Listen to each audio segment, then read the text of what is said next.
Hello दोस्तों, मेरे प्रियजनों, मेरे प्रिय साथियों, नमस्कार। मैं विशाल मिश्रा स्वागत करता हूं आपके और मेरे इस यूट्यूब चैनल विशाल आईएएस एकेडमी में।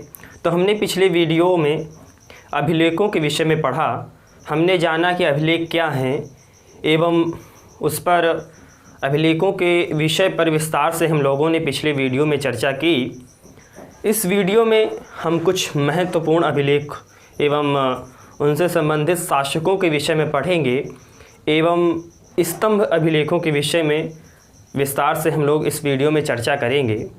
अगर आप यूपीएससी की तैयारी कर रहे हों, आप किसी स्टेट पीसीएस की तैयारी कर रहे हों या आप किसी वनडे एग्ज़ाम की तैयारी कर रहे हों, तो आप लोग ये जान लीजिए कि इस चार्ट से 100% फिक्स होता है कि प्रश्न पूछे ही जाएंगे आपके एग्ज़ाम में। तो आइए जानते हैं कुछ महत्वपूर्ण अभिलेखों और उनसे संबंधित शासकों के विषय में। तो पहला अभिलेख है हाथी गुम्फा अभिलेख। अगर हाथी गुम्फा अभिलेख की बात करें तो हाथी गुम्फा अभिलेख में कलिंग नरेश खारवेल के विषय में विस्तृत जानकारी प्राप्त होती है।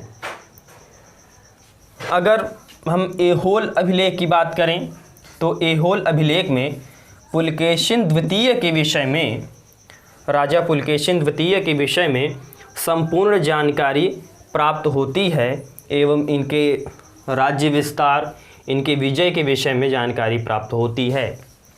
अगर हम नासिक अभिलेख की बात करें तो नासिक अभिलेख में गौतमी बलश्री के विषय में हमें जानकारी प्राप्त होती है। इनके संस्कृति, इनके सहिष्णु भाव के विषय में संपूर्ण जानकारी हमें नासिक अभिलेख से प्राप्त होती है। अगर हम जूनागढ़ अभिलेख की बात करें तो जूनागढ़ अभिलेख में हमें रुद्रदामन के विषय में संपूर्ण जानकारी उपलब्ध होती है, संपूर्ण जानकारी प्राप्त होती है।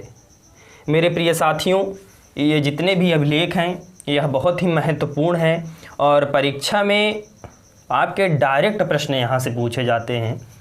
आपसे डायरेक्ट प्रश्न इस प्रकार से पूछे जाते हैं कि आप बताइए कि हाथी गुम्फा अभिलेख में किस के विषय में जानकारी प्राप्त होती है, किसके विषय में जानकारी प्राप्त होती है। तो आपको 4 ऑप्शन दे देगा। एक में कलिंग नरेश खारवेल दे देगा और एक में समुद्रगुप्त या चंद्रगुप्त के किन्हीं 3 राजाओं के नाम दे देगा और पूछेगा आपसे कि आप बताइए कि हाथी गुम्फा अभिलेख किससे संबंधित हैं। तो अगर आप इस चार्ट को याद कर लेंगे तो आपको तुरंत गेस करने की आवश्यकता आपको नहीं पड़ेगी। आप तुरंत एग्जैक्ट आंसर देंगे और आप कलिंग नरेश खारवेल पर टिक मारेंगे और आपका यह प्रश्न 100% सही होगा। आइए कुछ और मुख्यतः अभिलेखों के विषय में जानते हैं। अगर हम बात करें प्रयाग स्तंभ अभिलेख की तो प्रयाग स्तंभ अभिलेख में हमें समुद्रगुप्त के विषय में जानकारी प्राप्त होती है। समुद्रगुप्त एक महान सम्राट था, एक महान राजा था, जिसके विषय में प्रयाग स्तंभ अभिलेख में जानकारी प्राप्त होती है। उसके बाद अगर हम बात करें मंदसौर अभिलेख की तो मंदसौर अभिलेख में मालवा नरेश यशोवर्मन के विषय में जानकारी प्राप्त होती है। अगर हम और महत्वपूर्ण अभिलेखों के विषय में बात करें तो जैसे ग्वालियर अभिलेख की बात करें तो ग्वालियर अभिलेख में प्रतिहार नरेश भोज के विषय में संपूर्ण जानकारी प्राप्त होती है या विस्तृत जानकारी प्राप्त होती है। अगर हम देवपारा अभिलेख की बात करें तो देवपारा अभिलेख में बंगाल शासक विजय सेन के विषय में हमें संपूर्ण जानकारी प्राप्त होती है। अगर हम भीतरी व जूनागढ़ अभिलेख की बात करें तो इस अभिलेख में स्कंदगुप्त से संबंधित विषय पर हमें जानकारी प्राप्त होती है। तो हमने यह 9 महत्वपूर्ण अभिलेखों के विषय में जाना। हमने यह जाना कि यह अभिलेखों के नाम, हमने इससे संबंधित शासकों के विषय में जाना कि इन अभिलेखों में किसके विषय में जानकारी प्रदान की गई है। तो यह तो टॉपिक क्लियर हो गया। अब आइए हम बात करते हैं स्तंभ अभिलेख की। स्तंभ अभिलेख की मैं आपको बता दूं कि जो प्राचीन काल में राजा हुआ करते थे तो कोई एक धातु तो हुआ नहीं करती है कि किसी एक धातु पर मान लीजिए लोहे पर ही अपने विषय में लेख लिखवाया और उसे अभिलेख की संज्ञा दी गई। लोहे पर भी लिखवाया जाता था, मिट्टी के स्तंभों पर भी लेख लिखवाया जाता था और पीतल के अभिलेख पर भी, पीतल के धातु पर भी अभिलेख लिखवाए जाते थे। तो कोई ये तो होता नहीं था कि सिर्फ लोहे पर या लिखवाए जाएंगे या मिट्टी के अभिलेख पर मिट्टी के स्तंभ पर लेख लिखवाए जाएंगे। तो कई प्रकार के धातुओं पर या पत्थरों पर लेख अपने विषय में प्राचीन काल में जो राजा हुआ करते थे वह अपने विषय में जो जानकारी होती थी वह लोहे के स्तंभों पर अपना लेख लिखवा देते थे, अपने विषय में जानकारी प्रदान कर देते थे। तो बहुत सारे रास्ते थे अपने विषय में जानकारी प्रदान करने के। तो आइए अब हम जानते हैं कि स्तंभ अभिलेख क्या हुआ करते थे या स्तंभ अभिलेख क्या होते हैं। अगर हम स्तंभ लेखों की बात करें तो स्तंभ लेख जो होते हैं वह बेसिकली पत्थर पर उत्कीर्ण करवाए जाते हैं, यानी किसी राजा के द्वारा अपने विषय में जो जानकारी प्रदान की जाती है वह पत्थर पर उत्कीर्ण करवाए जाते हैं, पत्थर पर लिखवाए जाते हैं। इसी को स्तंभ लेख कहते हैं। अगर हम महत्वपूर्ण अभिलेखों की बात करें तो कुल मिलाकर 10 महत्वपूर्ण स्तंभ लेख हैं। हम इस वीडियो में 5 स्तंभ लेखों को कवर करेंगे और अगले वीडियो में, अगले पार्ट में हम और 5 स्तंभ लेखों के विषय में चर्चा करेंगे। क्योंकि यह वीडियो बहुत लंबा हो जाएगा तो मैं लंबा नहीं करना चाहता, तो इसमें 5 स्तंभ लेखों के विषय पर चर्चा करेंगे और अगले वीडियो में बचे हुए 5 स्तंभ लेखों पर चर्चा करेंगे। तो जो सबसे पहला स्तंभ लेख है वह मेहरौली स्तंभ लेख है। यह बहुत ही महत्वपूर्ण स्तंभ लेख है। अगर हम इसके स्थिति की बात करें तो यह मेहरौली दिल्ली कुतुब मीनार परिसर में अभी स्थित है। मेहरौली स्तंभ लेख यह दिल्ली के कुतुब मीनार परिसर मेहरौली में अभी करेंटली यह स्थित है। यह चंद्रगुप्त मौर्य से संबंधित है। इसमें इस मेहरौली स्तंभ लेख में हमें जो जानकारी प्राप्त होती है वह चंद्रगुप्त के विषय में जानकारी प्राप्त होती है। अगर हम समय की बात करें तो समय इसका गुप्त काल का है कि यह गुप्त काल में इस स्तंभ लेख का प्रतिपादन किया गया। अगर हम इसके विषय वस्तु की बात करें कि इसमें कौन कौन सी इस मेहरौली स्तंभ लेख में महत्वपूर्ण बातें बताई गई हैं, तो यह चंद्रगुप्त द्वितीय 380 से 412 ईस्वी के वैष्णव होने एवं बंगाल विजय के बारे में, सप्त सिंधु के समीप राजाओं के मध्य हुए युद्धों के बारे में जानकारी प्रदान करते हैं। तो हमने समझा कि मेहरौली स्तंभ लेख में महत्वपूर्ण तथ्य कौन कौन से हैं। यह चंद्रगुप्त द्वितीय से संबंधित है, पहली बात। 380-412 ईस्वी के मध्य और चंद्रगुप्त के वैष्णव होने एवं बंगाल विजय के बारे में यह जानकारी हमें प्रदान करता है एवं सप्त सिंधु के समीप राजाओं के मध्य हुए युद्धों के विषय में हमें जानकारी प्रदान करता है। यह विष्णुवत पहाड़ी संभवतः उदयगिरी मध्य प्रदेश में यह स्थित था। बाद में यह किसी शासक के द्वारा दिल्ली में स्थापित करवाया गया। इससे हमें यह स्पष्ट हो जाता है कि यह जो इस मेहरौली का स्तंभ लेख है, यह पहले विष्णुवत पहाड़ी मध्य प्रदेश के उदयगिरी क्षेत्र में यह स्थित था। बाद में किसी शासक के द्वारा यह दिल्ली लाया गया। तो हमने मेहरौली स्तंभ लेख के विषय में जानकारी प्राप्त की, और अब आपके परीक्षा में इस स्तंभ लेख से अगर कोई भी प्रश्न पूछा जाता है तो आप बहुत ही आसानी से इसका जवाब दे सकते हैं। अगर आपसे यह प्रश्न पूछा जाए कि मेहरौली स्तंभ लेख कहाँ स्थित है, तो आप बता सकते हो मेहरौली दिल्ली कुतुब मीनार परिसर में यह स्थित है। अगर आपसे पूछा जाए कि यह किससे संबंधित है, तो वहाँ पर चंद्रगुप्त मौर्य नहीं लिखा होगा, वहाँ पर चंद्रगुप्त प्रथम, चंद्रगुप्त द्वितीय ऐसे करके सीरियल में दिया गया होगा। तो आप बहुत ही आसानी से बता सकते हैं कि यह चंद्रगुप्त द्वितीय से संबंधित है। अगर समय की बात करें, अगर समय का प्रश्न पूछा जाता है कि मेहरौली स्तंभ लेख किस काल का है, तो आप बता सकते हैं कि मेहरौली स्तंभ लेख गुप्त काल का है। तो हमने मेहरौली स्तंभ लेख के विषय में संपूर्ण जानकारी प्राप्त की। अब आइए हम दूसरे जो स्तंभ लेख हैं, जो दूसरा स्तंभ लेख है, उसके विषय में जानकारी प्राप्त करते हैं। तो जो हमारा दूसरा स्तंभ लेख है वह प्रयाग प्रशस्ति स्तंभ लेख है।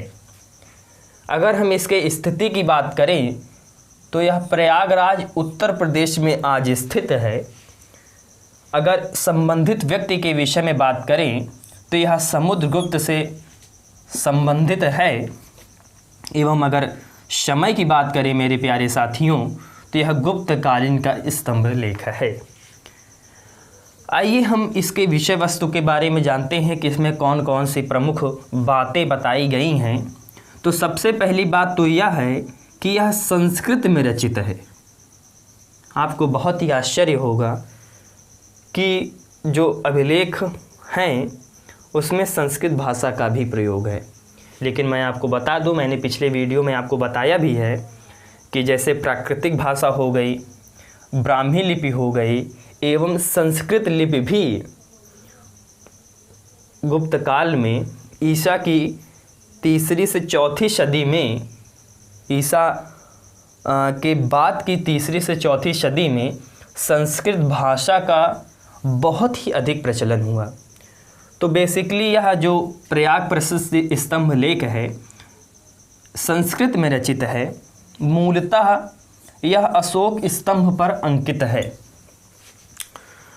और आगे अगर हम बात करें तो समुद्रगुप्त के द्वारा 200 ईस्वी में यह स्तंभ लेख कौशाम्बी से प्रयागराज ले आया गया।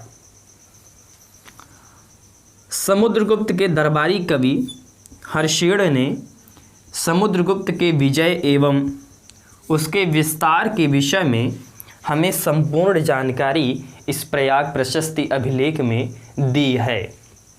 अगर परीक्षा में आपके यह प्रश्न पूछा जाता है कि प्रयाग प्रशस्ति स्तंभ लेख आज के समय में कहाँ स्थित है, तो आप बता सकते हैं कि प्रयाग प्रशस्ति स्तंभ लेख प्रयागराज में स्थित है। अगर आपसे पूछा जाए कि यह किससे संबंधित है, तो यह समुद्रगुप्त से संबंधित है। समय की बात की जाए तो यह गुप्त कालीन है। यह हाँ कभी कभी क्या होता है कि आपसे यह पूछा जाएगा कि प्रयाग प्रशस्ति स्तंभ लेख किस भाषा में रचित है, तो आपको यह जानकारी होनी चाहिए कि यह संस्कृत भाषा में रचित है। तो हमने मेहरौली स्तंभ लेख के विषय में जाना, हमने प्रयाग प्रशस्ति स्तंभ लेख के विषय में जाना। आइए और बचे हुए 3 महत्वपूर्ण स्तंभ लेखों के विषय में चर्चा करते हैं। तो आइए मेरे प्यारे साथियों, कुछ और स्तंभ लेखों के विषय में जानकारी प्राप्त करते हैं। तो जो हमारा तीसरा स्तंभ लेख है वह है बौद्ध स्तंभ लेख। अगर हम इसके स्थिति की बात करें तो यह आज भरहुत सतना मध्य प्रदेश में स्थित है। अगर संबंधित व्यक्ति की बात करें तो यह राजा वासुदेव से संबंधित है। एवं समय की बात करें तो यह शुंग काल से संबंधित है। अगर हम इसके विषय वस्तु की बात करें तो प्रमुखतः इसमें राजा वासुदेव के बारे में एवं शुंग वंश के विषय में हमें जानकारी प्राप्त होती है। तो अगर परीक्षा में यह प्रश्न पूछा जाता है कि बौद्ध स्तंभ लेख किससे संबंधित है, तो आप बता सकते हैं कि यह बौद्ध स्तंभ लेख वासुदेव से संबंधित है। एवं अगर किस काल का है तो यह शुंग काल का है। अगर एवं इसकी स्थिति की बात करें तो यह भरहुत सतना मध्य प्रदेश में स्थित है। आइए हम चौथे स्तंभ लेख के विषय में बात करते हैं। तो जो हमारा चौथा स्तंभ लेख है वह मथुरा स्तंभ लेख है। बेसिकली यह मथुरा उत्तर प्रदेश में स्थित है। एवं संबंधित व्यक्ति की बात करें तो यह चंद्रगुप्त द्वितीय से संबंधित है। एवं समय काल की बात करें तो यह गुप्त काल का स्तंभ लेख है। आइए बात करते हैं इसके विषय वस्तु की। तो प्रमुखतः इसमें प्रथम गुप्त यह अभिलेख है जिसमें गुप्त संवत का प्रथम वर्ष वर्णित है। आपको मैं बता दूं कि जो गुप्त वंश था उसने स्वयं एक तिथि को प्रतिपादित किया। उस तिथि को गुप्त संवत के नाम से जाना जाता है। किसी हम और वीडियो में गुप्त संवत के विषय में चर्चा करेंगे एवं विस्तार से चर्चा करेंगे कि गुप्त संवत था क्या। एवं अगर इसके आगे की बात करें तो इस स्तंभ लेख से हमें चंद्रगुप्त द्वितीय के वैष्णव धर्म के अनुयायी होने का पता चलता है।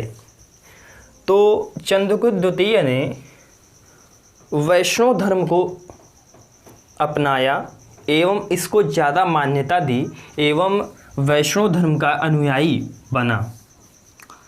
इसमें महेश्वर समुदाय के उदिताचार्य के विषय में भी चर्चा है एवं उदिताचार्य के विषय में भी जानकारी हमें प्राप्त होती है। आइए हम अपने पांचवें स्तंभ लेख के विषय में जानते हैं कि अपना पांचवा स्तंभ लेख क्या है। तो आइए मेरे प्यारे साथियों अपने पांचवें स्तंभ लेख के विषय में बात करते हैं। तो जो हमारा पांचवा स्तंभ लेख है वह गरुण स्तंभ लेख है।